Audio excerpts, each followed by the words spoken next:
Buenas tardes. Mi nombre es Claudia Janet Fernández. Esta tarde estaré coordinando la mesa de Migración y Educación. Agradezco a la doctora Janet Caicedo y a los organizadores del evento por esta cordial invitación. Esta tarde tenemos 5 ponencias. Organizamos pues en el orden, inicia de hacer la apertura nuestro amigo Emilio. Les recuerdo que cada mesa tiene 15 minutos de socialización y 5 minutos de pregunta. Pero para hacerlo pues, un poco más dinámico y optimizando el tiempo, vamos a hacer 2 bloques. 3 ponencias, hacemos las preguntas y luego otras 2 ponencias, hacemos las preguntas sobre esas 2 ponencias. Entonces vayan tomando nota sobre sus preguntas. Mi compañero Giovanni Luis va a tomarles el tiempo, entonces lo miran a él para que sepan cuántos minutos les quedan pendientes para terminar la socialización y de esa manera pues hacer que la actividad fluya. Bueno, iniciamos entonces con la ponencia denominada Migración y Educación, problemas de acceso a la educación básica para inmigrantes haitianos y venezolanos en la Amazonía brasilera. Autores: Milius Guerrier, Flavia Cristina Silveira Lemos, Pedro Paulo Freire Yani. Bienvenido, Emilius. Y pues empezamos. ¿Sí? Muchas gracias. Buenas tardes a todos y todos. Soy Luis Guerrier, soy haitiano, estudiante en la Universidad Federal do Pará, Brasil. Doctorando en Psicología Social y Mestre en Ciencia y Educación Básica por la Universidad Federal, presidente de la Asociación de Haitiano en Belém de Pará, miembro de Rede de Migración, representante de los estudiantes extranjeros en la cátedra de la UFPA. La presentación es Migración y Educación. Estudio social de los problemas de acceso a la educación básica para los migrantes haitianos y venezolanos en la Amazonía brasileña.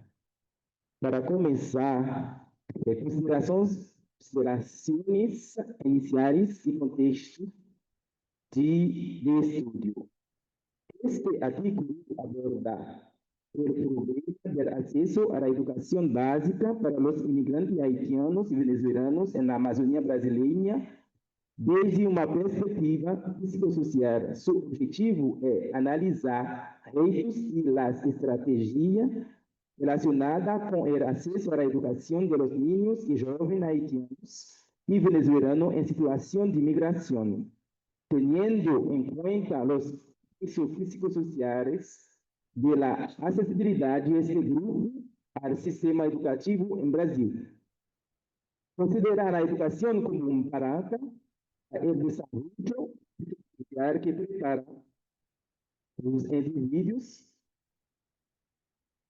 para convertir en ativo de la sociedad desde el punto de vista sociocultural y económico. La educación se considera un elemento importante, un trampolín que permite el acceso social, económico y cultural de los individuos en la sociedad y decidir mecanismos de adaptación de un determinado sujeto en la sociedad. Desde el punto de vista jurídico, la educación se considera un derecho subjetivo inalienable de los seres humanos, de ser universal y obligatoria. Según la Organización de las Naciones Unidas para la Educación, la Ciencia y la Cultura, UNESCO, la educación es un derecho fundamental y obligatorio cuyo objetivo es sacar a los hombres y mujeres de la pobreza, reducir las desigualdades y garantir el desarrollo. Y según la Declaración Universal de Derechos Humanos de 1948, Parágrafo 1. Todas as pessoas têm direito à educação. Para a migração, não é um direito, sino direito reconhecido pela Declaração Universal de Direitos Humanos de 1948, em seu artigo 13, votado pelo país membro e signatário incluindo o Brasil. Considerando que, como ser humano, os imigrantes haitianos e venezuelanos têm direito à educação e têm dificuldade para estudar. Por isso, a gente tem o objetivo da investigação, analisar os desafios relacionados com o acesso à educação básica para estes grupos de imigrantes na Amazônia brasileira. Para analisar esse trabalho, a gente tem uma pergunta da investigação. Quais são os principais retos que você se enfrentando os imigrantes haitianos para acessar a inclusão na educação? Para fazer esse trabalho, nós temos uma metodologia de investigação qualitativa, análise documentar, análise biográfica, entrevista semi-estruturada. A investigação qualitativa permite compreender em profundidade os fenômenos sociais e análise das experiências individuais e das dinâmicas sociais, de acordo com o pessoal. A bibliografia, a análise bibliográfica tem em conta a dimensão bibliográfica e documental para estabelecer uma base teórica para a investigação bibliográfica e documental utilizando revistas brasileiras que trata o tema da migração e da educação. A revista Zero, editada do CAPES, Biblioteca da Universidade Federal do Pará, o sítio web do Ministério da Justiça e da Polícia Federal do Brasil. Para documentos saia da 1990 e Brasil Macho, algumas autores e também do Agnon. Na entrevista, sendo estruturado que em 13 haitianos e venezuelanos, todos eles residem na Amazônia brasileira, encontrar essas pessoas, nós vimos em contato com organizações de imigrantes haitianos e venezuelanos em diferentes estados da Amazônia brasileira. A entrevista se realiza através do Google Meet e chamada. Seu trabalho é encontrado de limitação de pesquisa. Seu trabalho na Amazônia brasileira está constituído por 9 estados do norte e contra o oeste do Brasil. Amazonas, Tati de Maranhão, de Mato Grosso, Pará, Rondônia, Roraima e Tucumã. Segundo o regime, a Amazônia brasileira tem uma superfície superior de 5 milhões de quilômetros quadrados, o que representa 59,9% do território brasileiro. O número de migrantes na Amazônia brasileira, 300, você vai ver o número, da grande maioria tem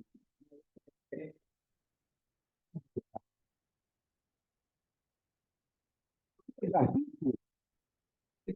indicar o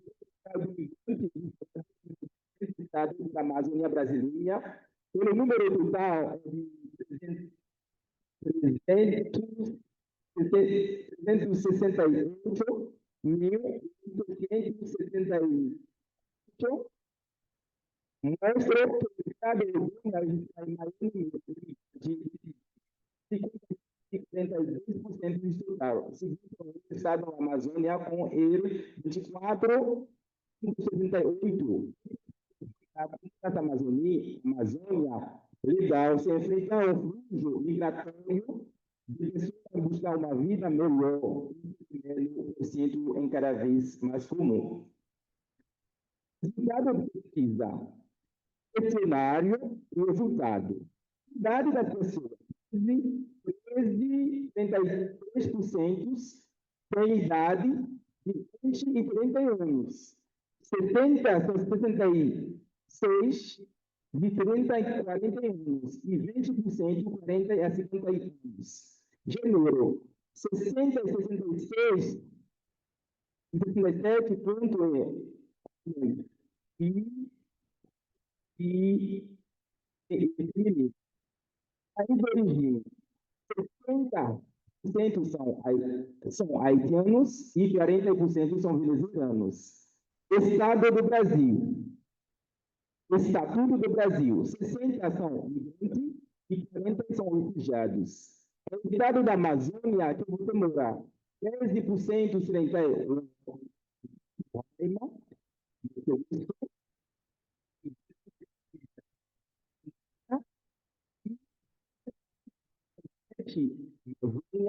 50% para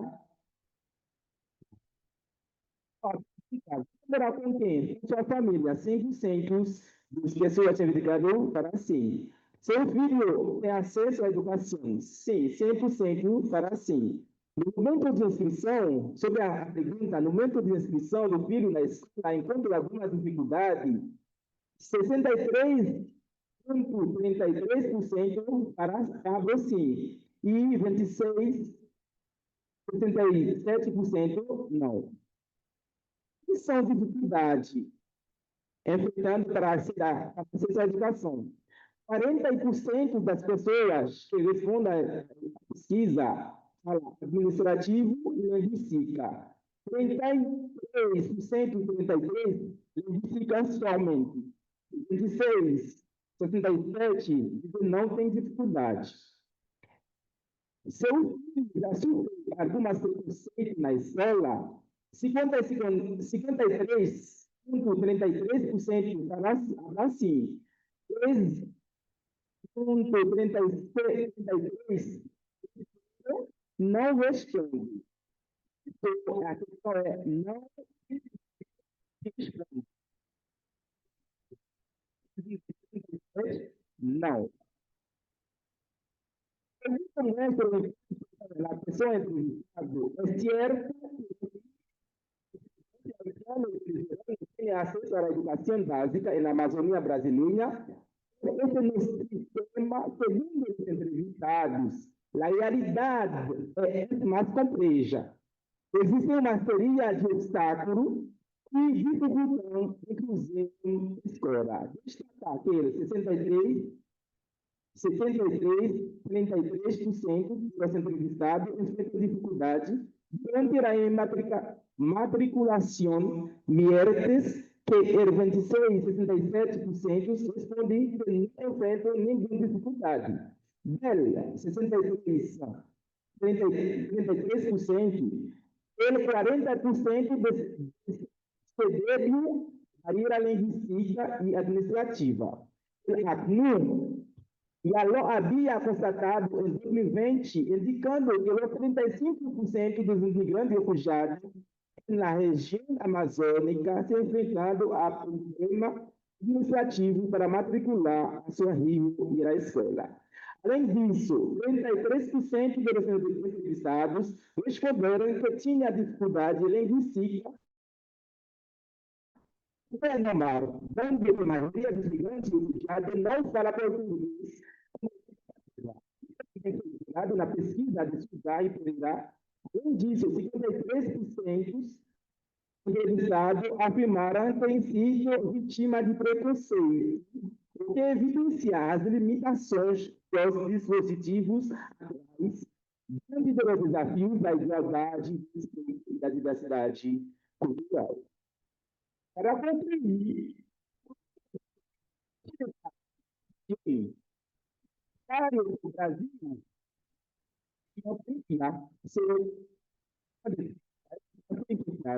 principalmente na Amazônia Legal, onde esses reis são mais acusados. Também deve garantizar uma inclusão efetiva dentro dos obstáculos administrativos, apoiando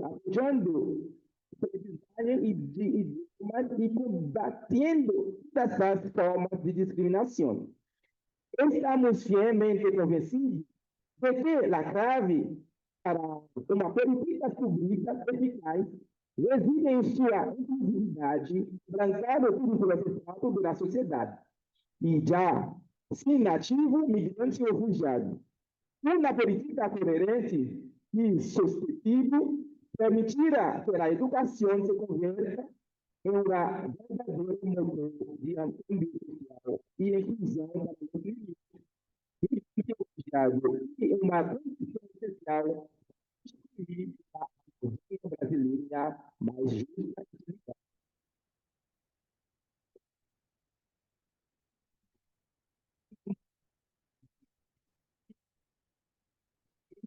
A Universidade Federal do Pará por sua ajuda financeira.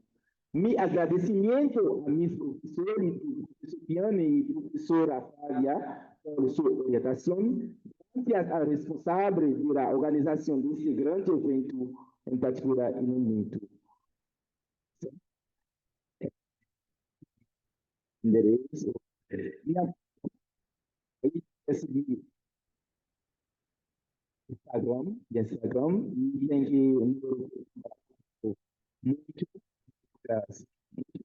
Graças, desculpa. De nada, de nada.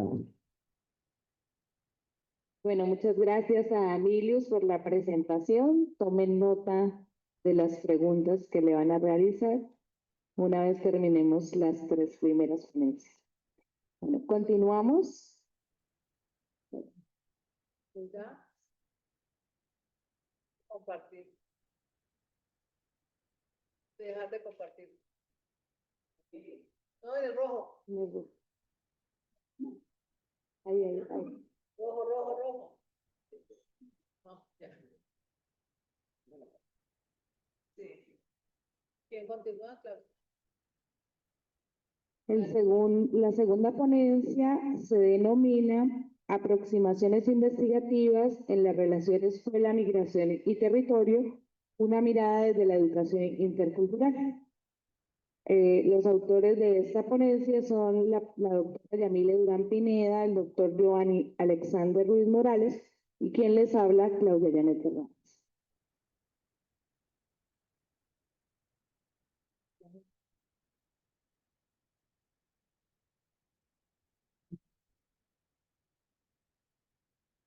Paso del papel de coordinadora ponente.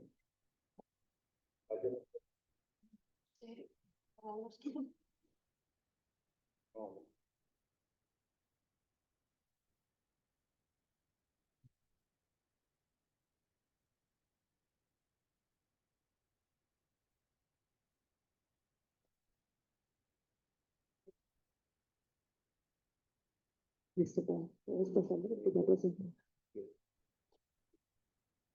Bueno, nuestra ponencia de esta tarde parte de un proyecto que se denomina Escuela, Migración y Territorio, una mirada a las prácticas pedagógicas que posibilitan una educación intercultural.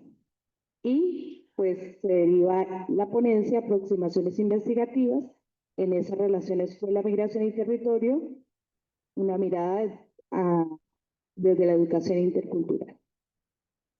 Nuestra agenda temática, bueno, primero vamos a hablar un poco de la aproximación al estado de la cuestión, la situación problemática de la investigación, el horizonte teórico, las decisiones metodológicas y la perspectiva.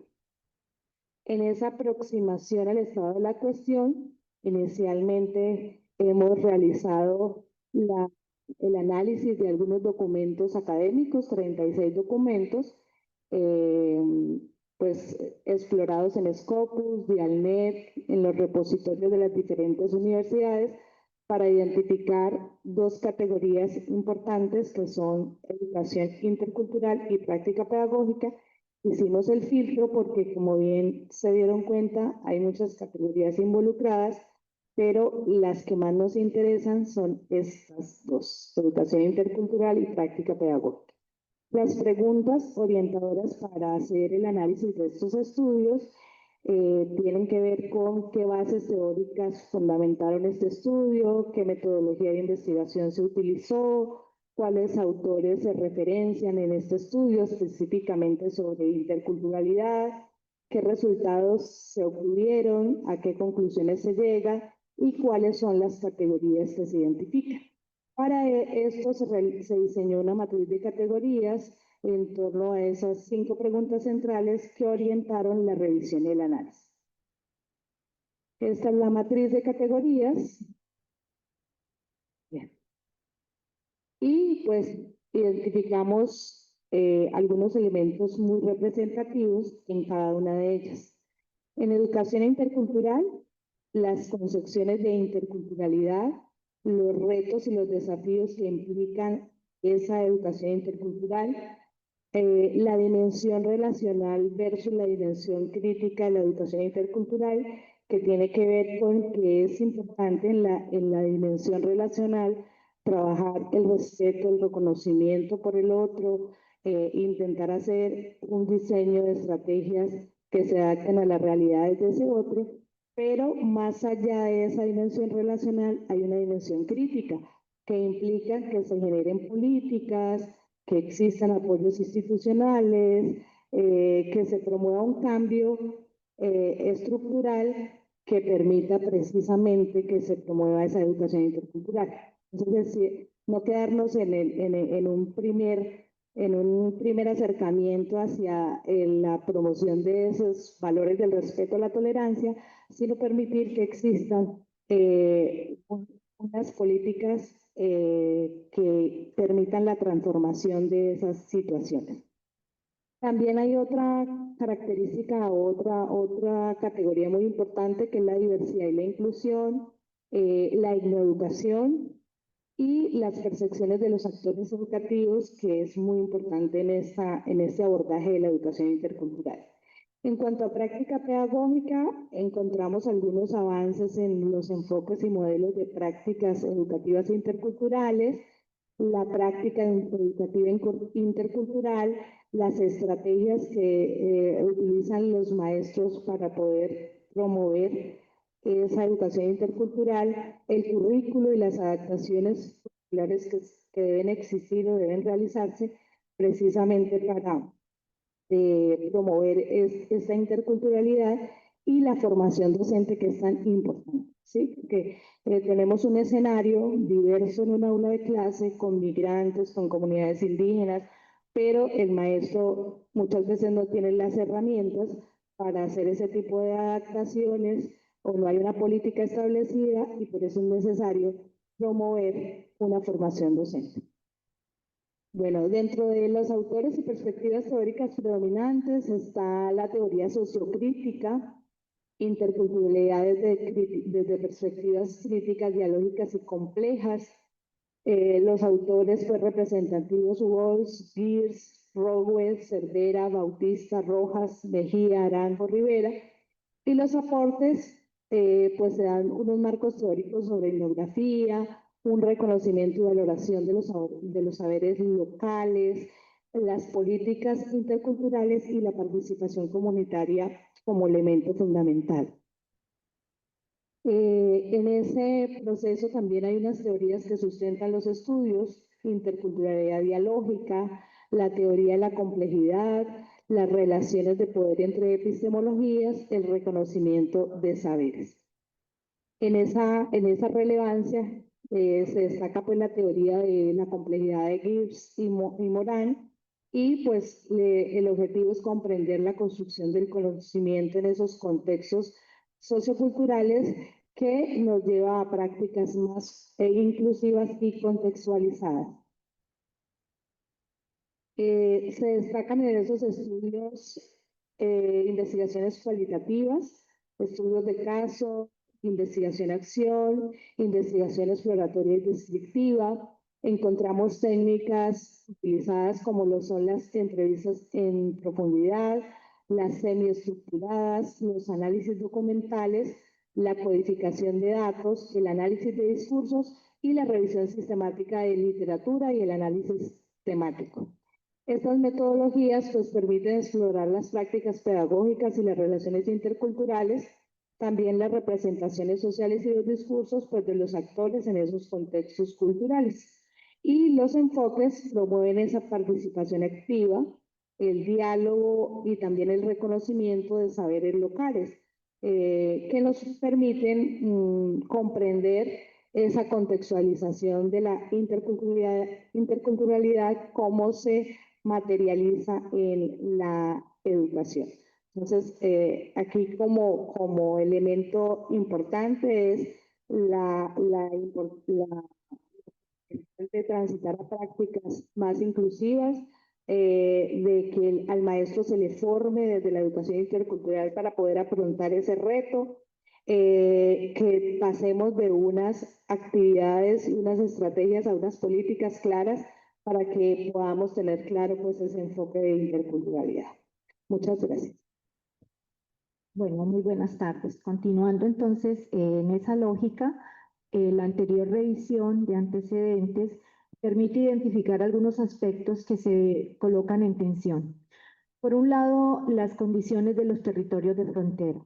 Bueno, los tres profesores estamos ubicados en la frontera colombo-venezolana, específicamente en Pamplona, norte de Santander, 1 hora hacia Cúcuta.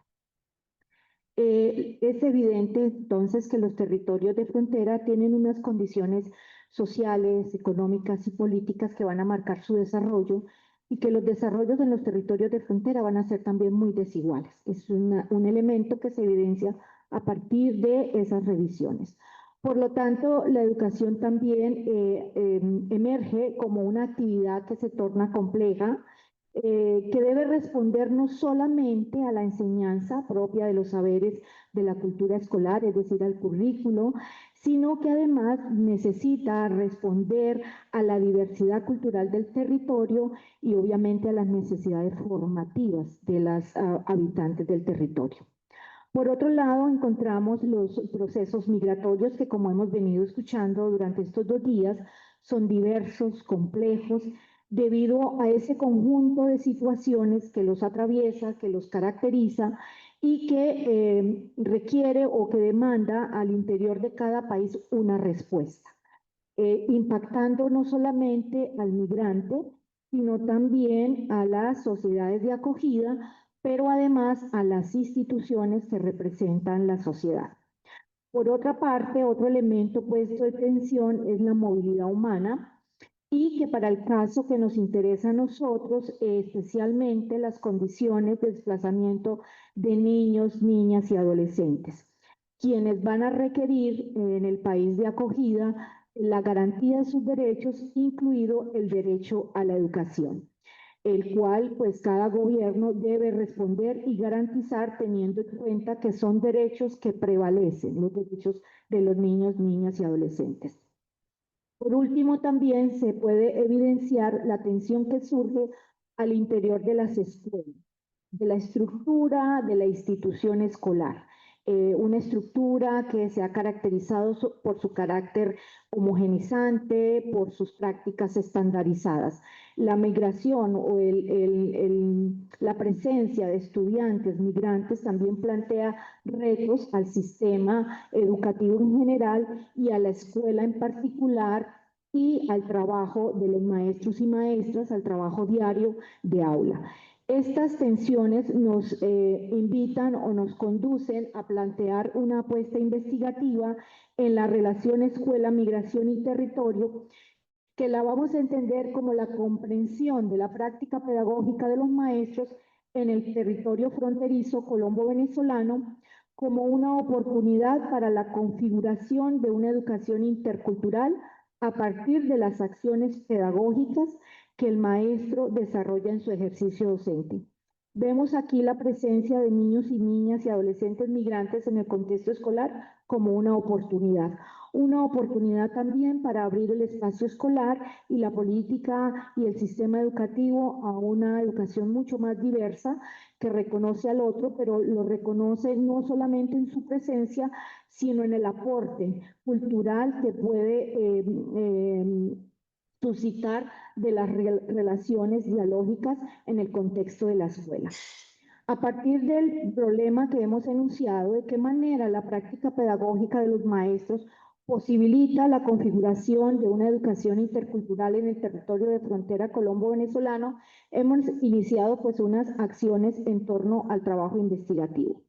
Para ello, nos hemos planteado un objetivo general que está anunciado a partir de la comprensión de la práctica pedagógica de los maestros en el territorio fronterizo colombo-venezolano como oportunidad para configurar una educación intercultural. Para ello nos trazamos 3 objetivos específicos. Primero, caracterizar la población de niños y niñas migrantes presentes en las escuelas de 2 municipios, Cúcuta, capital del departamento norte de Santander, y Pamplona, por tener una tradición educativa con la población venezolana que no se suscita en este momento, sino también que en los años 70 fue muy significativa. Describir la práctica pedagógica del maestro en el contexto, en el contexto del territorio fronterizo colombo-venezolano, conocer qué hacen, qué de pronto está allí oculto, develarlo, conocerlo desde la propia narrativa de los maestros, de ese quehacer que muchas veces de manera tácita está generando algún tipo de oportunidad para reconocer y apostar por una educación intercultural. Y analizar esos aspectos de la práctica del maestro que pueden favorecer o pueden obstaculizar una configuración de una educación intercultural en el territorio fronterizo colombo-venezolano. Bueno, nuestro horizonte teórico, nuestra apuesta teórica va a poner en relación estos 5 aspectos. La escuela entendida la entendemos como un espacio comunitario, es decir, leemos la escuela en clave de comunidad. La migración como un proceso que particularmente para este territorio es muy pendular. Hemos visto en la matrícula de las instituciones educativas esa fluctuación. Niños que estudian un tiempo, siguen en tránsito y pues dejan estas instituciones. Entonces ahí hay unas características migratorias importantes. El territorio como un espacio simbólico más allá de una frontera geofísica, sino como lleno de aspectos culturales que enriquecen. La práctica pedagógica como una reflexión permanente del profesorado para precisamente leer y poder enunciar también otro tipo de acciones pedagógicas que sean, en este caso, pues obviamente más amigables con el reconocimiento intercultural en este territorio. Finalmente, la educación intercultural entendida como una relación dialógica, no solamente como el reconocimiento del otro, sino como el reconocimiento del aporte de la cultura del otro. En ese sentido, seguimos con las apuestas metodológicas. Bien, rápidamente por cuestiones de tiempo.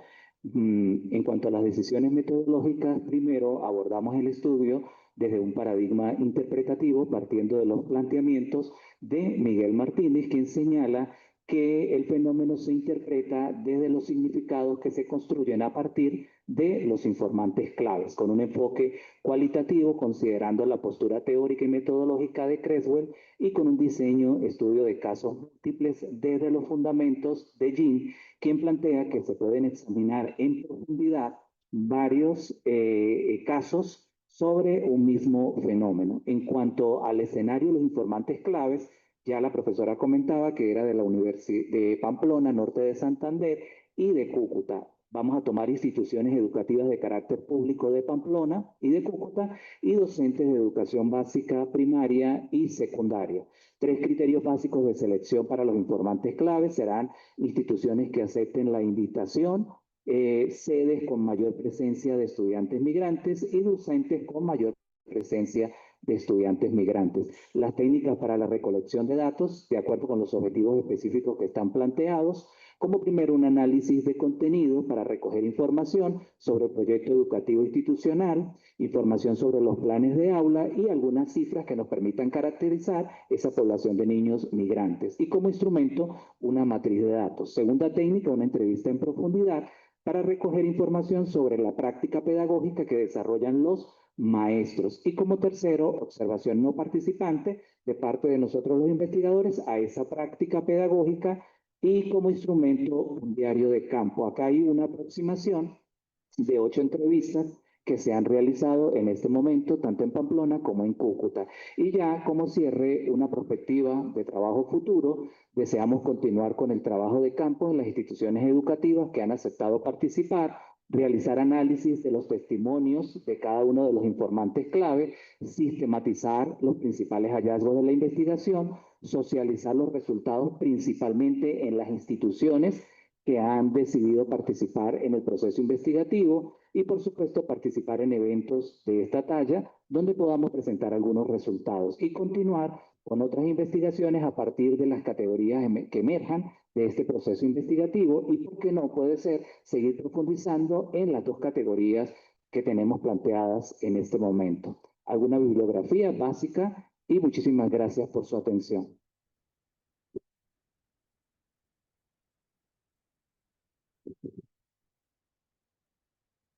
Muchas gracias por la presentación. Continuamos con la ponencia denominada Estudiantes colombianos en Florida, Estados Unidos, reflexiones sobre identidades y trayectorias. Autores: Isabela Cabral, Félix de Sousa y Beatriz Padilla.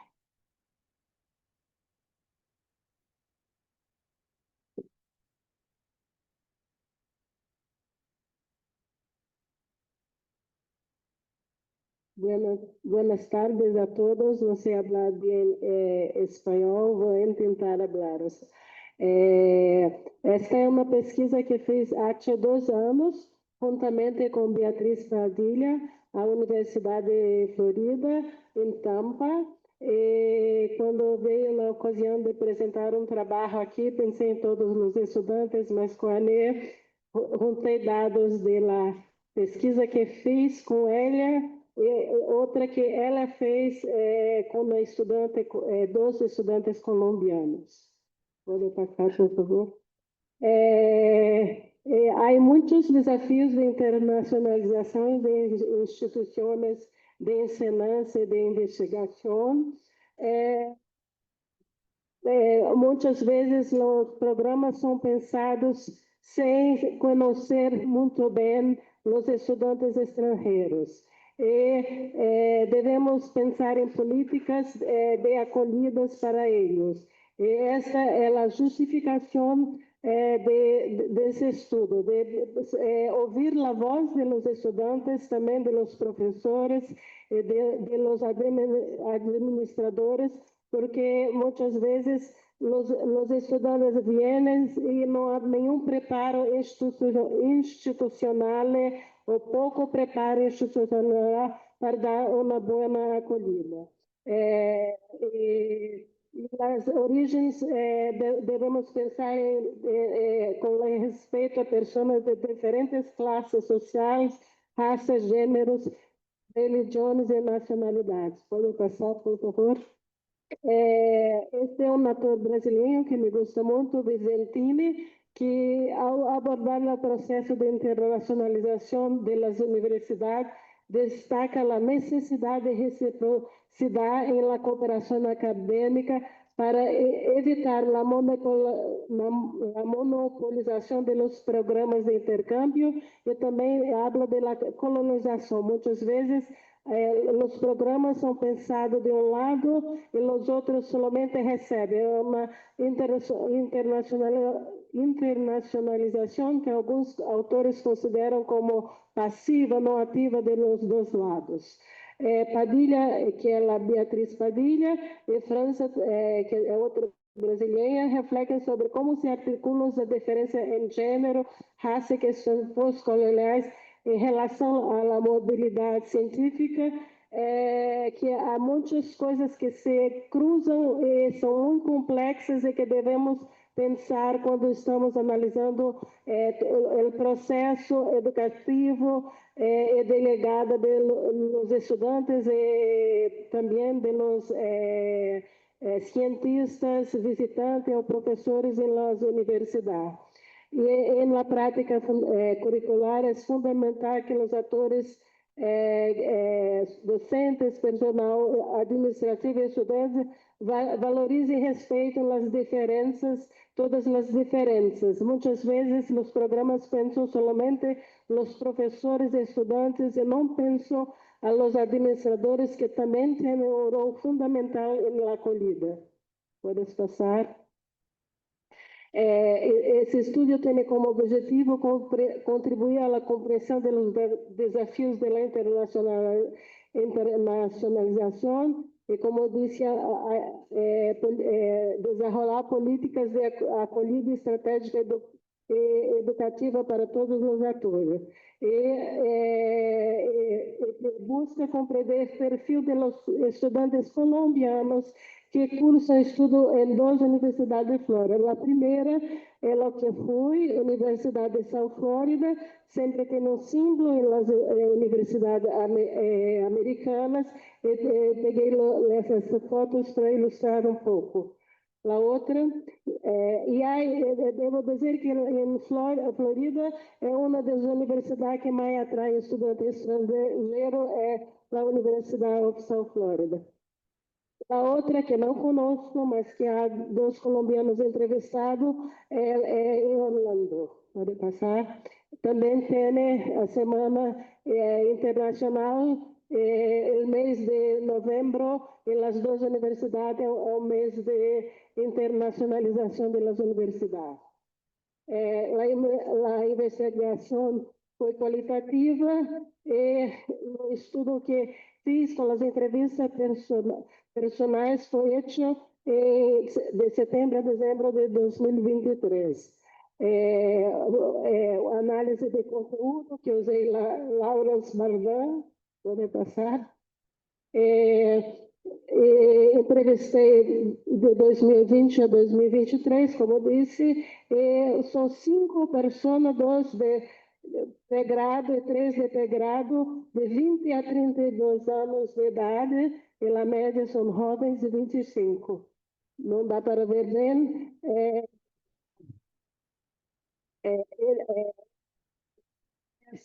Sinto muito, mas elas cruzaram esse ano para dizer que estavam estudando. Estavam em política social e estudos americanos. Se puedo pegar, posso ver em meu celular, pero está bem. São as coisas que as 5 estavam estudando. Uma coisa que perguntei era qual era, se todas tinham ao menos um padre ou madre que tinha hecho universidade, o perfil sociocultural das entrevistadas era bueno.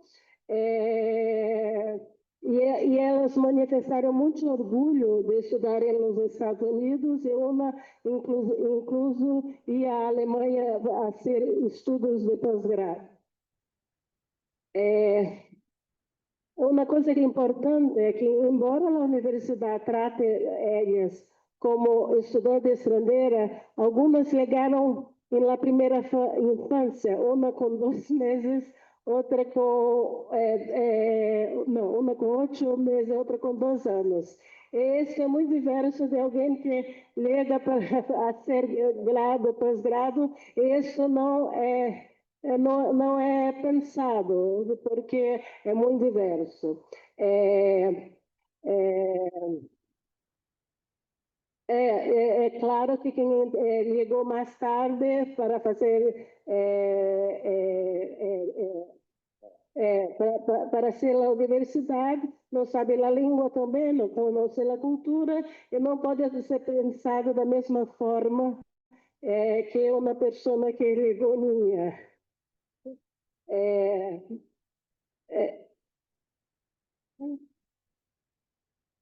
Uma das estudantes relatou também a dificuldade de seu padre de, como médico, se inserir na cultura americana, porque muitas vezes uma das questões importantes na internacionalização é a revalidação do diploma.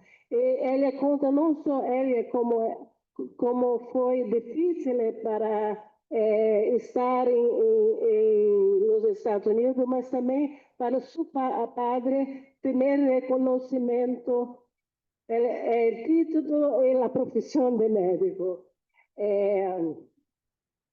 Outra entrevistada lamenta a escassez de estudos de América Latina, que disse que oferece somente 6 possibilidades e que não todos são críticos da América Latina, que ela questiona esta porque essa é de Tampa, essa eu entrevistei. Ela questiona que a universidade disse que é internacional, mas não há tantas possibilidades de se aprofundar na América Latina como ela pensava que poderia ser.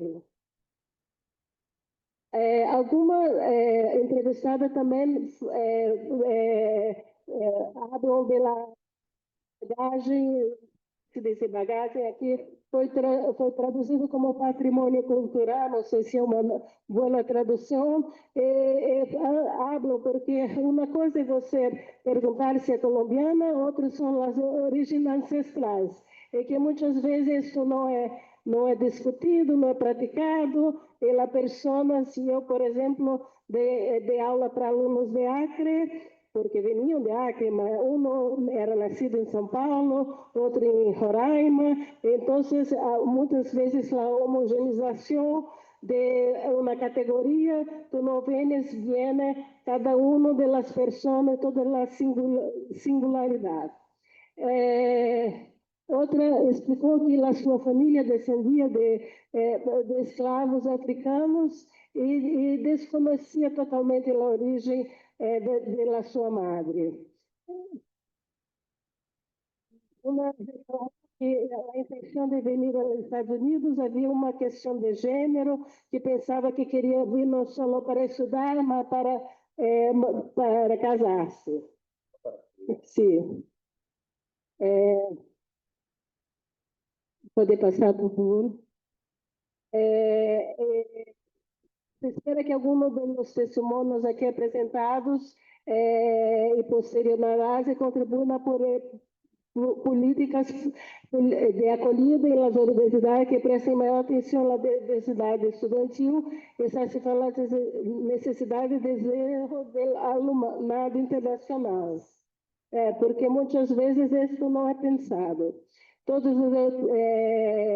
Isso já lo disse, que todos os entrevistados tinham ao menos um projeto da universidade, e porque não era o primeiro de sua família a obter um título de educação superior. Outra conclusão que tive é que muitas das pessoas que estudei também tinha na família pessoas que estudavam fora e havia um imaginário de estudar fora. Isso é um dado importante também. Isso. Graças.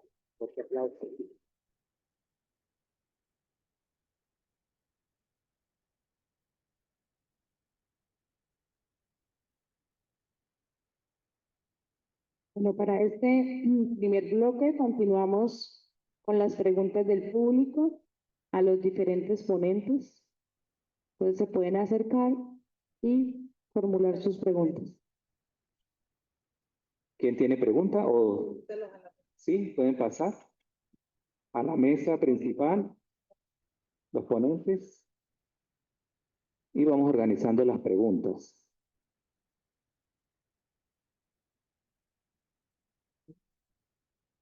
¿No? ¿Quién desea hacer preguntas? ¿Quién tiene una pregunta? Algo sobre lo que quieran explorar, que quieran, sí, adelante. Ahí está el otro micrófono. Pero este para ustedes, para responder. No. Sí, no sé. Adelante, sí, tranquilo.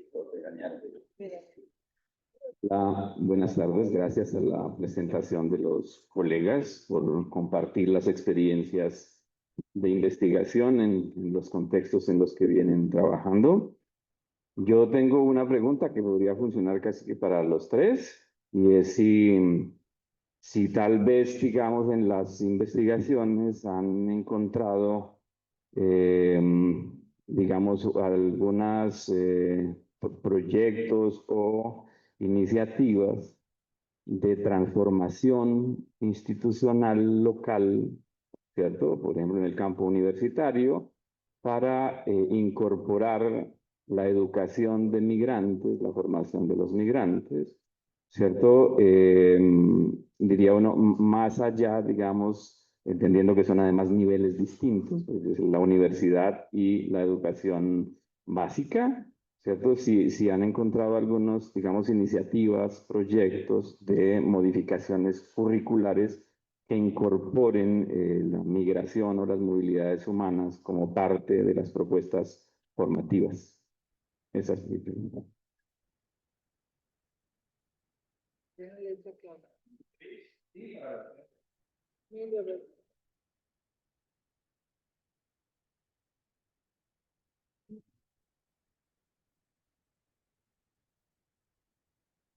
Muchas gracias.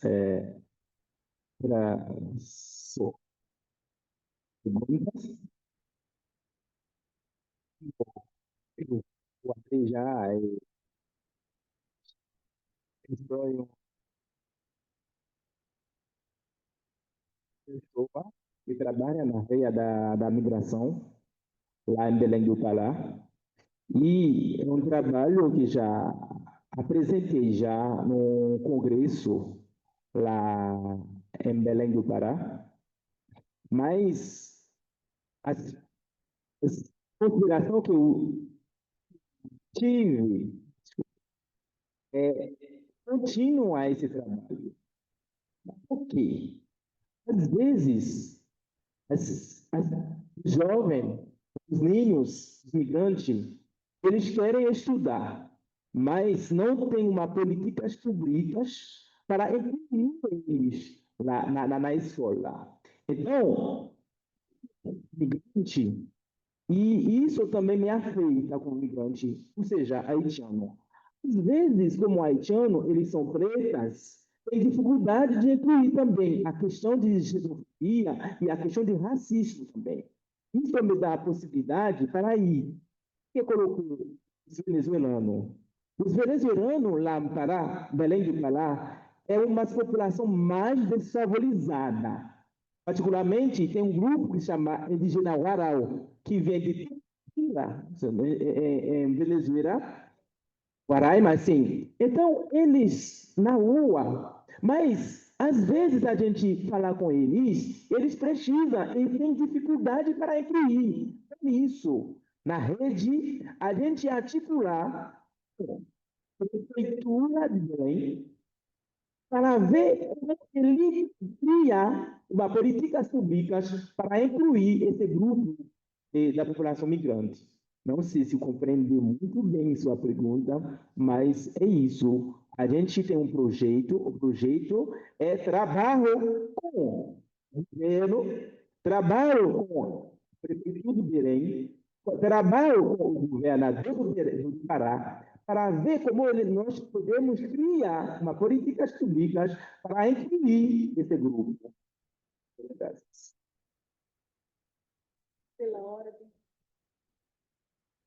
Bueno, respecto a transformaciones, digamos, en proyectos educativos institucionales con enfoque intercultural, yo quisiera como hablar desde lo que conozco, que es la frontera colombo-venezolana. Particularmente tuve un trabajo de 18 meses, precisamente en acompañamiento institucional. Sin embargo, lo que puedo concluir es que es un tanto difícil porque son iniciativas institucionales que no trascienden a la esfera del ente territorial educativo, es decir, no están avaladas por la Secretaría de Educación. Pero diría desde mi mirada como investigadora que hay posibilidades, es decir, las comunidades con las cuales yo he hecho acompañamiento institucional muestran una apertura muy significativa para incorporar experiencias. De hecho, creo que esa primera lectura nos mueve a esta segunda investigación, porque en los relatos que hasta ahora hemos también explorado, encontramos una serie de estrategias y de respuestas en el actuar del profesorado y de la institución que vinculan. De hecho, ya no hemos encontrado la noción como del venezolano, del migrante, sino para todos. Me parece que hay que acercarnos más a las instituciones educativas para conocer desde ellos qué están haciendo, porque de alguna manera tácita pueden haber elementos que ayuden a configurar precisamente una escuela más intercultural. Pienso que desde el sistema oficial es todavía muy difícil. Hay procesos que aseguran el acceso a la educación, se les brinda todo el acompañamiento institucional a los niños que acceden a estas instituciones, pero no está marcado como política, ¿sí? De hecho, el tema del currículo empieza a aparecer como algo interesante desde la práctica de los profesores, no desde el discurso oficial del Estado. Sí, sí, pero desde la práctica sí emerge como algo interesante de revisar en este acercamiento que, vuelvo, insisto, desde el territorio que conocemos los que estamos investigando estos asuntos. Gracias.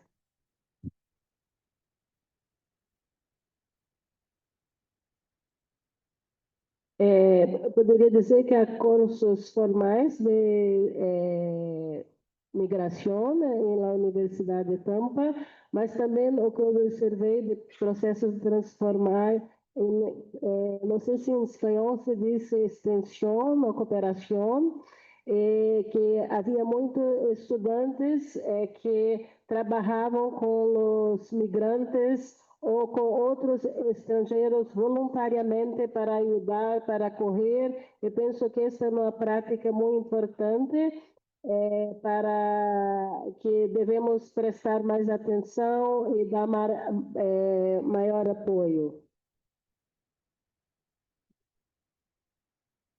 Sí, yo solo quería complementar lo siguiente. Desde la práctica pedagógica de los docentes al interior de las instituciones, sí se evidencian algunos cambios y algunas propuestas tímidas de interculturalidad y de aceptación de la diversidad por parte de los docentes que dirigen los procesos pedagógicos. Pero a nivel de política institucional y cambios contundentes en las mallas curriculares, en los planes de estudio, no hay propuestas tajantes y fundamentadas, y mucho menos a nivel nacional.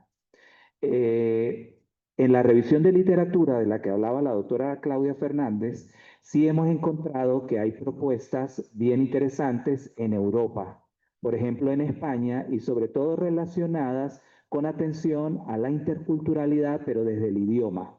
Entonces hay propuestas curriculares y oficialmente a nivel del Ministerio de Educación. Pero en este caso, por ejemplo, en el contexto nacional, Colombia, y me atrevería a decir que en el contexto Venezuela no hay propuestas formales a nivel curricular.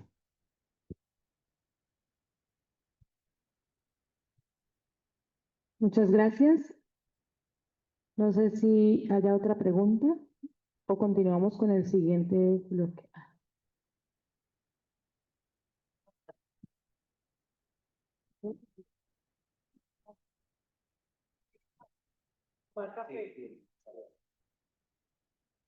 Que se llama compañero. Elius. Bueno, quería preguntarte algo que me llamó la atención. Voy a hablar despacio para que a ver si me comprendes. En tu presentación, y es que se hacía mucho énfasis cuando se habla pues del campo educativo, que las principales barreras son administrativas y de lenguaje. Pero yo he visto acá, incluso por la migración intrarregional en Colombia, que hay un peso muy fuerte de la migración, de las barreras culturales, a pesar de que hablamos el mismo idioma y que tenemos costumbres similares. Y lo he vivido en experiencias concretas. Una familia argentina que se vino a vivir acá, a Medellín, y que los chicos no pudieron acostumbrarse porque ellos se sentían que los compañeritos de la escuela los rechazaban por hablar un poco diferente, ¿cierto? A pesar de que hablan el español. Entonces me parece que pues me gustaría saber si ustedes trabajaron en ese tema de las barreras culturales, a pesar, pues están en entornos donde se habla el mismo idioma y tenemos, digamos, algunas cercanías culturales, sí, culturales en alimentación y demás. En la segunda exposición quería hacer la siguiente pregunta. La relación escuela, migración, territorio. A mí me gustaría saber si ustedes hicieron la reflexión sobre cuál es la importancia de esa relación con el territorio. me llama la atención que en una experiencia que tuvimos acá en la universidad, estudiantes nuestros de ciencia política que vienen de la costa pacífica, que son negros y negras, ellas dicen que se sienten discriminadas acá por los compañeros. O sea, que estamos en sociedades muy racistas, ¿sí? Y estamos dentro del mismo territorio de Colombia. Y veíamos eso como una problemática muy fuerte, que ni siquiera nosotros los profes lo habíamos identificado mucho, porque yo nunca lo había nombrado. Entonces, una de las estudiantes nos decía, es que yo en mi región todos somos del mismo color y yo nunca me sentí diferente a nadie, pero yo apenas llegué acá, inmediatamente por el color de mi piel, sentí que era diferente y además sentí que me trataban distinto por eso. Entonces me parece que ese tema es muy fuerte en la parte educativa y a veces creo que nosotros los profesores no estamos preparados y a eso iba con la última pregunta. Cuando ustedes hablan de estudiantes colombianos en la Florida, en la tercera presentación, yo me preguntaba si ustedes han trabajado como como esa manera de que las identidades se redefinen o se reconfiguran cuando yo llego a otro territorio. Por ejemplo, yo estudié en España y claro, en España, dependiendo si estabas en Madrid o en Barcelona, si en Madrid, con una visión más asimilacionista, me decían que tenía que renunciar casi que a mi identidad y que tenía que hacer como los españoles. Y en Barcelona, donde había un gobierno más abierto y más, que aceptaba un poco ese enfoque intercultural, aceptaban mi cultura y decían, ahí hay que hacer un diálogo intercultural. Entonces me parece que ahí es importante también ver cómo esos estudiantes colombianos en la Florida, que eso se puede extrapolar a muchas experiencias migratorias, también beben de esa cultura a donde llegan. Entonces sí pueden tener una identidad y portan una cultura, pero en el momento en que llegan allá, pues en esa imbricación hay una experiencia intercultural que es de doble vía. Nosotros impactamos a donde vamos, pero también nos impacta esas nuevas culturas. Entonces también cómo esas identidades se tienen que reconfigurar. O es la experiencia pues que hemos vivido en las migraciones, creo yo.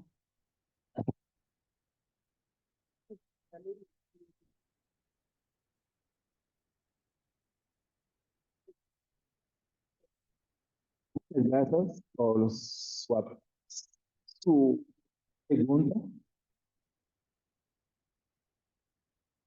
Quero dizer sim, a questão a questão da cultura também, eu tinha que incluir. Infelizmente, eu não trabalho nessa perspectiva, entendeu? Eu não foco sobre a cultura, eu foco sobre a questão da língua, mas quando a gente vai falar sobre dificuldade, isso também tinha que incluir. A língua faz parte da cultura do país. Por exemplo, eu sou haitiano para crioulo. Então, a dificuldade para integrar, para incluir na sociedade brasileira, a cultura vai ser também. Outra coisa, a questão da administrativa. Por exemplo, eu não trouxe isso aqui, mas eu entrevista um venezuelano, mas ele não é indígena. Ele falou assim: eu vim ao Brasil com 2 filhos. Ele disse: infelizmente, tinha um que não tem acesso, não tem a possibilidade para escrever. Ele foi volta venezuelano. Tem 2, entra e faz a inscrição e outra não tem a possibilidade. Por quê? Para traduzir os documentos dele. É um problema, mas lá no Pará, sobre nosso trabalho na rede de migração, tem uma lei agora que dá a possibilidade para revalidar os dos estudantes com o nosso trabalho, com a rede. Infelizmente, o processo está muito longo. E para sua pergunta, que é muito, muito importante, e quando a gente fala de língua, isso faz parte. Muito bem, muitas graças.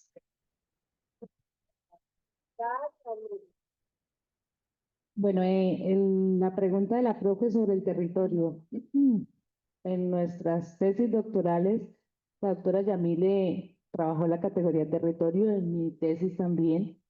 Y pues el territorio entendido como más que un espacio geográfico, un espacio simbólico de intercambio, de interconexiones.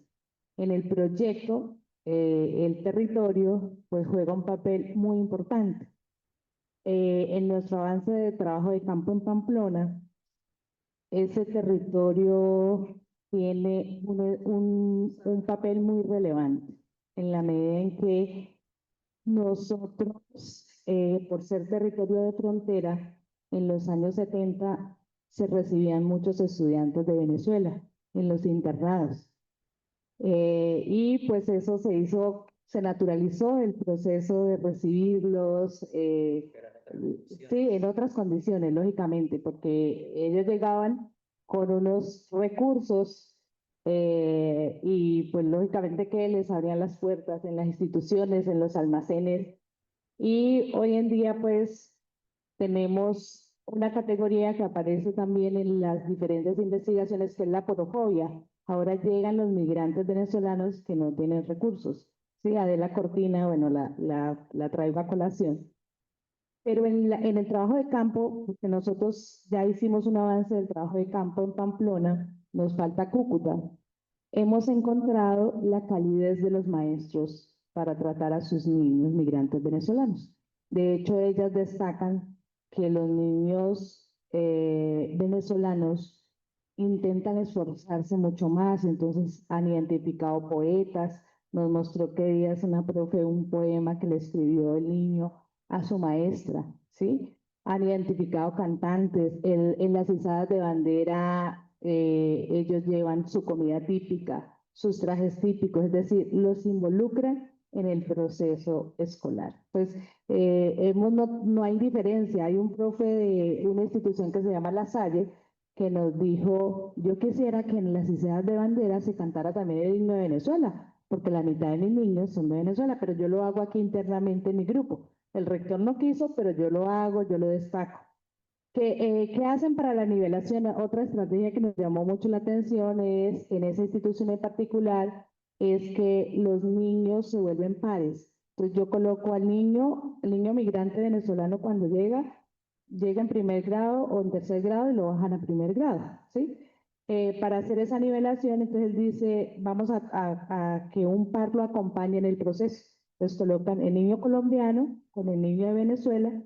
Al niño colombiano le sirve para repasar y el niño venezolano va avanzando en el proceso.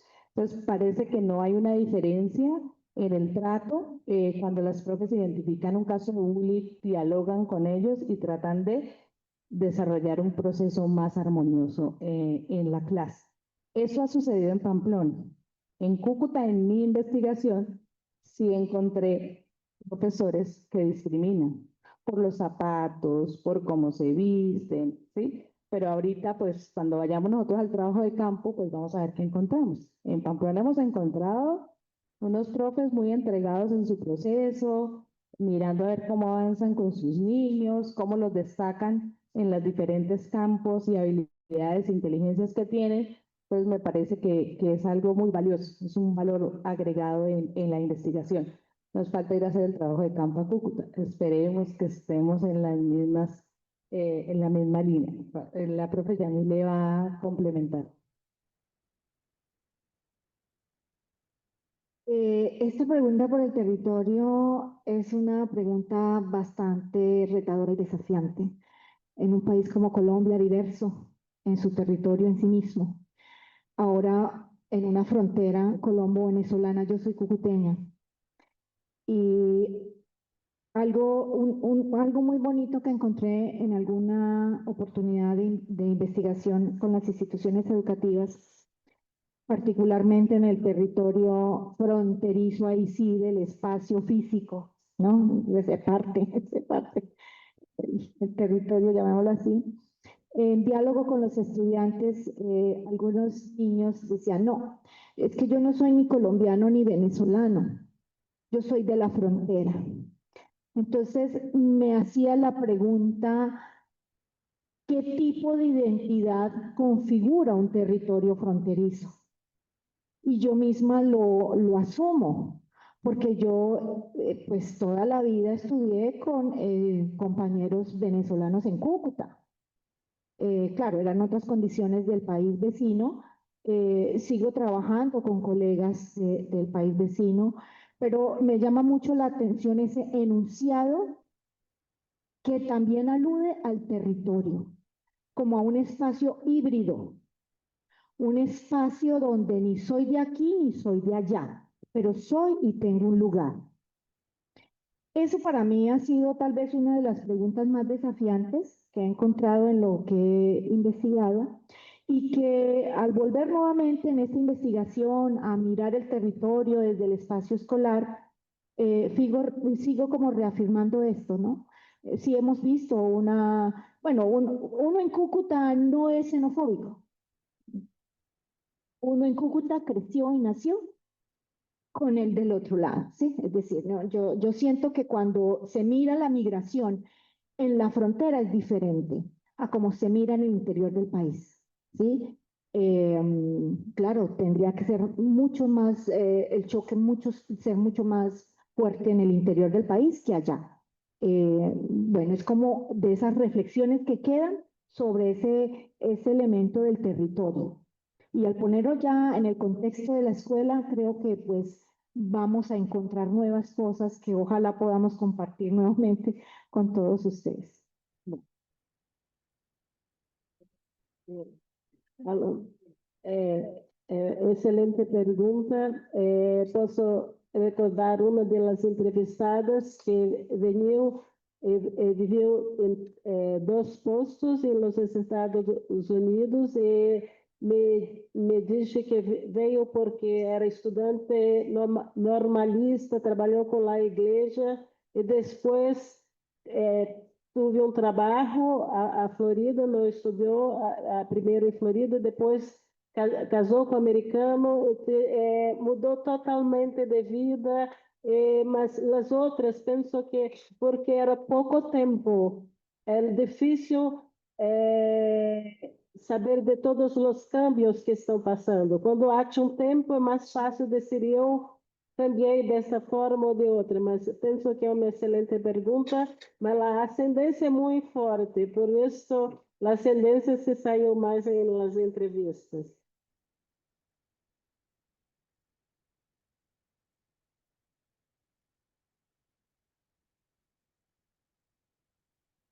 Aprovechando acá el espacio y que estamos los colombo-venezolanos presentes, quiero contar un poco de nuestra experiencia con Somara y con todo lo que hemos hecho en nuestra frontera Táchira Norte de Santander, ahora que me inspiró Milius y Yamile. Yo nací en Pamplona. Yo tuve compañeros venezolanos en el Liceo Niño Jesús de Praga en Pamplona, en segundo y tercero primaria, eran internos. Mis mejores primeros amigos de primaria fueron venezolanos. Cuando me mudé a Cúcuta y empezaba la época de usar el televisor, el único canal que entraba en mi casa era venezolana de televisión y yo me aprendí el himno nacional de Venezuela y yo sabía que cuando sonaba el himno nacional de Venezuela ya me tocaba alistarme para ir a la escuela. Sí. Y tengo un amigo que ya me lo hizo acordar, pues, todos creo que lo conocen, se llama Jorge Vitar, era profesor de la Universidad de Pamplona, y él habla siempre de fronteras y de cómo nos identificamos los hombres y mujeres de frontera. Y él dice, cuando yo era niño, mis papás me llevaban a almorzar donde mi tía Maruja, y todos los domingos íbamos a almorzar donde mi tía Maruja. Cuando yo crecí, me vine a enterar que mi tía Maruja vivía en Venezuela, en otro país. pero para mí no era otro país, era la casa de mi tía Maruja. Y yo iba a comer donde mi tía Maruja. O sea, nosotros tenemos muy desdibujada esa línea. Para nosotros ir a comer a Ureña, a San Antonio, ir a San Cristóbal, casi que llegar hasta Mérida, era normal. O sea, era nuestro territorio. Así como los venezolanos llegaban a Cúcuta, Pamplona, hasta Bucaramanga.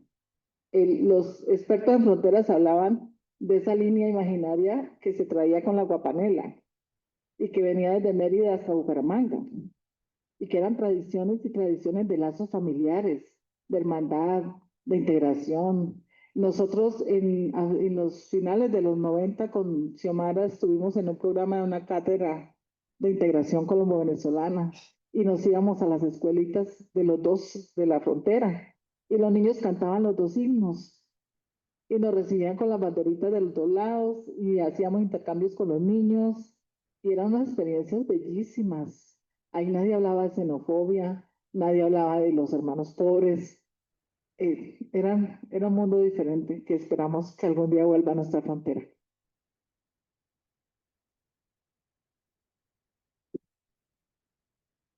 Muchas gracias a los ponentes. Continuamos con nuestra socialización de ponencias. La escuela acoge, reconoce y transforma propuesta pedagógica para la integración de niños y niñas migrantes venezolanos de primaria en colegios públicos de Bogotá. Autores: Irma Marcela Machuca Camelo, Jorge Orlando Blanco Suárez, de la Universidad Distrital Francisco José de Caldas.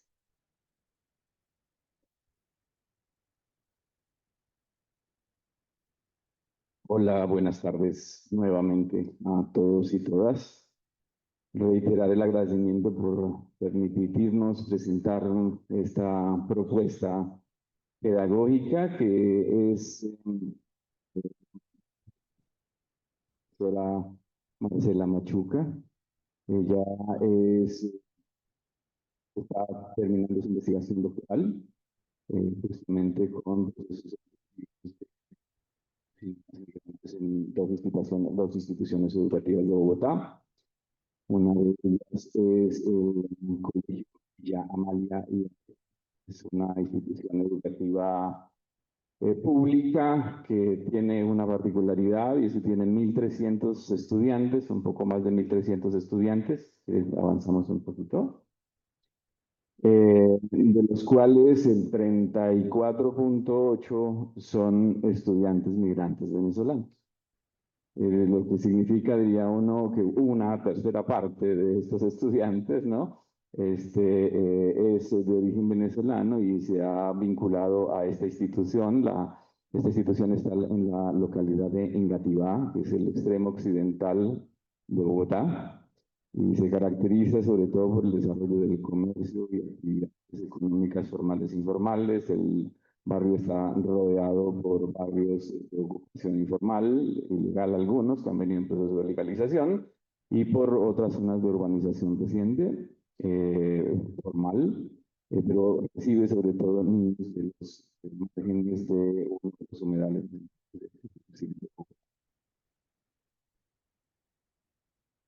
Esta propuesta es el resultado de la confluencia de dos proyectos de investigación. Uno, el que adelanta la profesora Marcela Machuca, ¿sí?, sobre procesos de discriminaciones de conocimiento, así se titula, discriminación de reconocimiento de estudiantes, de niños migrantes en instituciones educativas de Bogotá. Y uno que yo vengo adelantando desde hace varios años, que aborda el problema de los sentidos de las ciencias sociales e instituciones educativas. De la confluencia de esos dos trabajos surge una preocupación, ¿cierto?, por pensar el problema de las instituciones educativas, como ha venido siendo abordado. Y efectivamente, como ya los colegas han presentado, una buena parte de los trabajos, digamos, abordados trabajan desde la perspectiva o de la inclusión o de la integración, ¿cierto? Y en ese sentido, incluso las políticas públicas también se circunscriben a eso, al problema de la inclusión o de la integración. Esto un poco en el marco de permitir acceso, de accesibilidad a la educación, de establecer las condiciones para la permanencia, para la continuidad de los procesos educativos, ¿cierto? Pero pocos trabajos o pocos abordajes. Por ahí el Ministerio de Educación hizo algunas experiencias desde la idea de los currículos flexibles, ¿no? Pero que no da cuenta finalmente de qué está pasando en las instituciones en términos curriculares. La pregunta que yo les hacía a los colegas era en ese sentido como una pregunta capciosa, ¿cierto? Precisamente porque, diría uno, el problema de los contenidos, de los propósitos formativos, ¿cierto? Incluso de las temáticas que se abordan en los procesos educativos donde hay población migrante, no es un tema, parece relevante, ¿cierto? Cuando uno mira las políticas públicas en educación, específicamente, por ejemplo, en el área de ciencias sociales, lo que encuentra es que el tema de la migración es un tema más o menos marginal. Si uno revisa, por ejemplo, lineamientos curriculares del 2002, el tema de la migración ni siquiera aparece, ¿sí? Va a aparecer en estándares básicos de aprendizaje. Ahí sí va a aparecer en varios grados, específicamente en quinto, en octavo y en noveno bachillerato, como un tema preocupante, digamos, interesante, diría uno, para adelantar los procesos de enseñanza y aprendizaje de las ciencias sociales como temas. Particularmente en quinto se aborda la migración, pero en el siglo XIX y con perspectiva histórica, ¿cierto? Ya uno, esto también puede obedecer, el hecho de que esos temas no se incluyan, puede obedecer, por supuesto, ¿no? A que Colombia no fue nunca un país receptor de unas oleadas masivas de migración como las que tenemos en este momento. Tanto es la única y tal vez relevante, son las migraciones sirio-libanesas en la costa atlántica, ¿cierto? Pero digamos de población masiva no habíamos tenido, digamos, esa experiencia, lo que también implica algunos elementos que hay que pensar. Perdón, hacia adelante. Entonces, desde ese lugar, desde esa problematización, desde también el encontrar esos vacíos en la manera en que se ha venido abordando esto, incluso también vacíos en los conceptos que han guiado las investigaciones, como se mencionaba, que se refieren a la inclusión o a la integración, pero tiene que ver con las condiciones, ¿cierto? Pero no con el problema ahí sí del reconocimiento. ¿Y en qué consiste el reconocimiento? En la validación, si se quiere, del otro como un sujeto de derechos, un sujeto, ¿cierto?, valioso y un sujeto, digamos, las necesidades también afectivas, emotivas que es necesario integrar en los procesos productivos y que de hecho de identidad de los sujetos, también de los procesos de asumimiento de los demás. Esa perspectiva que surge de quedado articulado con una perspectiva que, diría uno, se alimenta de la pedagogía crítica, de la educación popular y también de la educación intercultural. Y además agregamos un concepto adicional, que es el concepto justamente de articulación. Como verían en el título, ese es un elemento central. ¿No? Articulación es un concepto que se ha utilizado en la teoría política, en la filosofía política, particularmente en la política gramsciana y postgramsciana, ¿cierto? Y tiene que ver con los procesos de de intereses de sectores sociales diversos, que se caracterizan por un elemento sustancial, en este caso, subalternos. La condición de subalternidad de las poblaciones con las que se trabaja, con las que trabajamos, es un elemento que hay que tener en cuenta para justamente pensar los procesos de reajuste, transformación de las propuestas formativas y la construcción de propuestas curriculares que validen al migrante o validen la migración y las movilizaciones humanas como un elemento constitutivo de todas las sociedades. ¿sí? Hay algunas canciones que nos gustan, a Marcela y a mí, ¿cierto? Una de ellas es justamente de Chimbelandia, que se llama Venezuela, que no sé si la conozcan, ¿cierto? Y que muestra justamente esas interacciones permanentes entre la región nororiental de Colombia y Venezuela, el hecho de que son familias, de hecho, integradas, ¿no? Hay otra canción de Jorge Drexler,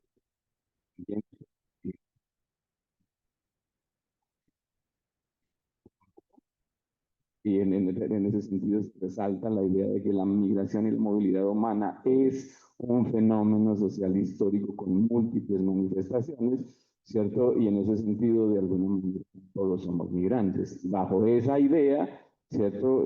Creo que es que de alguna manera pensando la construcción de una propuesta pedagógica que afecte los elementos, diría uno, que se tienen en cuenta a la hora de hablar de reconocimiento, que no es, como les decía, inclusión e integración, que es validación de la diversidad, validación del otro, valoración del otro y de los aportes que el otro hace, digamos, a la configuración de la sociedad, a la constitución de la sociedad, valoración de la diferencia, ¿cierto? Y valoración también o consideración de unas identidades que están también transformándose progresivamente en la interacción social de los grupos y poblaciones migrantes, que como somos todos, yo también soy, ¿cierto? En este caso. Entonces, con esos componentes teórico-conceptuales, o se busca plantear una propuesta pedagógica para la articulación, que implica la acogida digna, la integración afectiva y el reconocimiento identitario de los estudiantes migrantes venezolanos en instituciones educativas. Se han realizado algunas actividades piloto en el colegio Villa Amalia IAED, donde es profesora Marcela Machuca. Los objetivos específicos son la promoción de la construcción de instituciones educativas interculturales que potencien la articulación social de los sectores subalternos. Y para nosotros, digamos, ese es un elemento fundamental. La implementación de procesos formativos que reconozcan la diversidad y la valoren. El fortalecimiento de los vínculos afectivos en la comunidad educativa, incentivando la participación de las familias migrantes en la vida escolar. Avanzamos. Digamos, en términos metodológicos, la estrategia lo que le apuesta es, por ejemplo, uno de los propósitos es la reconstrucción permanente de las estructuras y fundamentos curriculares, que valoren las diferencias lingüísticas, culturales, las historias de los grupos sociales y de los sujetos escolares. Esto, digamos que lo que significa es que, un poco se mencionaba aquí, en el idioma, ¿no? Hablamos el mismo idioma, pero la comunicación no siempre fluye adecuadamente. Y eso pasa con los estudiantes venezolanos. También eso se puede convertir en algo que nutre la experiencia lingüística de los sujetos. En el sentido en que justamente, digamos, incluso en términos de lineamientos curriculares en el área del lenguaje, de quinto, ¿cierto? Se habla del reconocimiento de la diversidad cultural, ¿no? A través, por ejemplo, de la literatura, ¿sí? Se han hecho con quinto, ¿sí? Tiene que ver, por ejemplo, cómo hablamos y cómo nombramos las cosas, ¿cierto? A veces, diría uno, en escenarios, diría uno, de conflictividad social fuerte, de desarticulación social y de violencia, la manera en cómo el otro habla se convierte en un objeto de burla o sirve para la burla.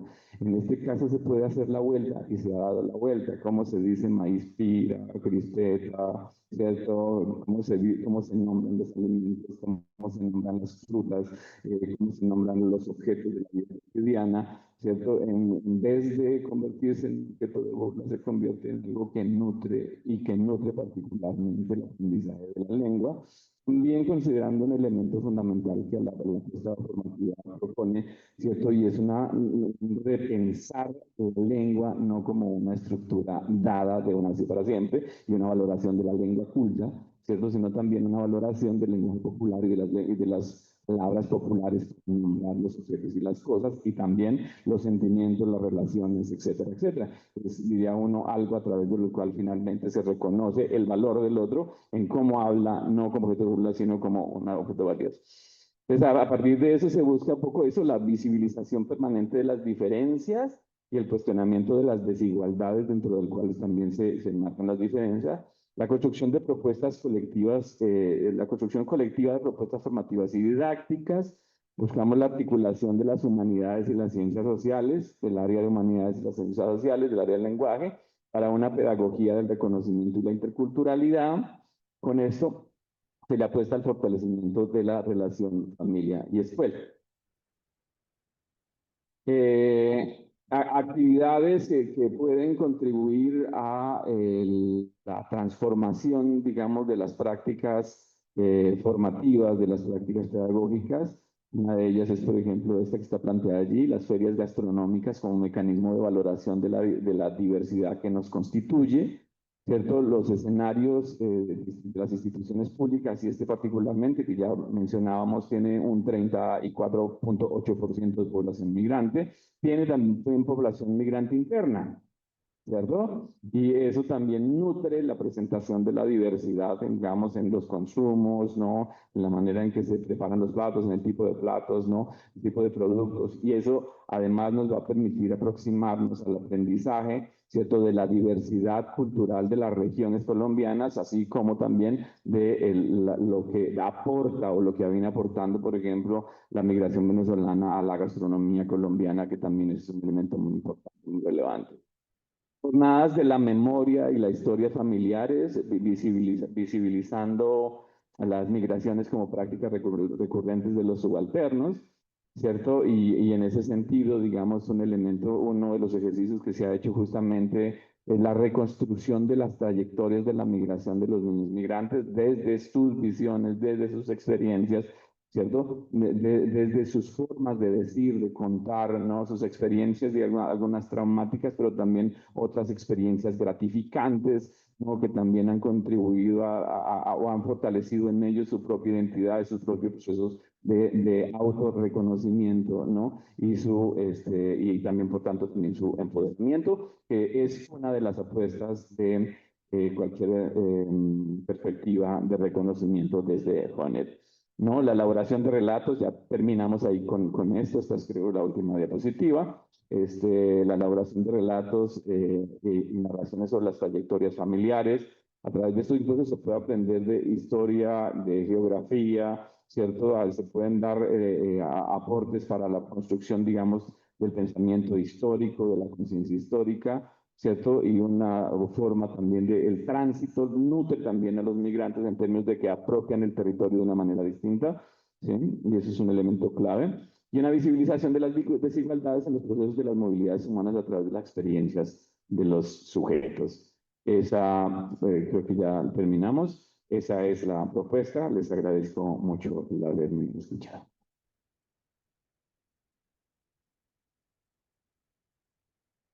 Muchas gracias, profesor Jorge Orlando.